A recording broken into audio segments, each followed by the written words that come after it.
welcome to episode 6. So in this episode, I have a friend helping me with a lot of it, and we are just basically focusing on everything that has to do with the shell. So from removing the paint that the original owner had placed on the Airstream, to polishing, to placing on patches. So as you can see, we started power washing the entire Airstream, mainly focusing on the top where most of the grit and the grime was. After this step, we did use Rust-Oleum aircraft remover to take the clear coat off the entire side of the Airstream, and then to remove a lot of this paint on the top of the Airstream. I'm not too sure why the previous owner decided to paint the Airstream, but it is there and it's coming back with vengeance. After removing the paint and the clear coat with the aircraft remover, I went in with the coarsest Nuvite Nushine polish, which is, I believe, the N9, and I was using this car detailer to apply and then to take off the polish. However, I found that it was easier with a cutting pad attached to a drill or an angle grinder. So I would recommend using that instead of this car detailer. After polishing each section, I went in and sprayed the area with mineral spirits and then wiped it clean with a microfiber towel, just to get off the remaining polish.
This is the roadside of the Airstream with the first coat applied to almost all of the bottom.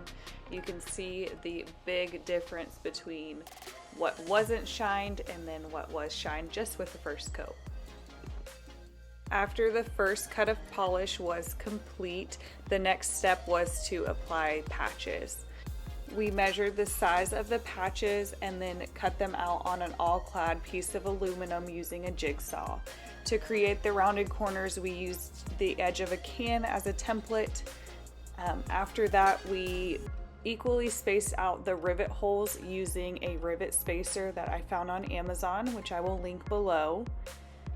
We pre-drilled the holes for the rivets, and then we placed the patch on the Airstream and also pre-drilled those holes, holding it down with Clecos so it would not move.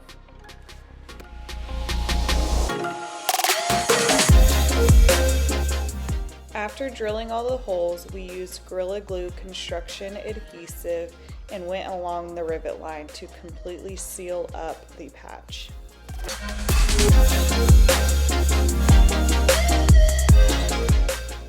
We put Clecos in some of the holes to ensure that the patch would not move, while we put Olympic shapeable rivets into the other holes to secure the patch onto the Airstream.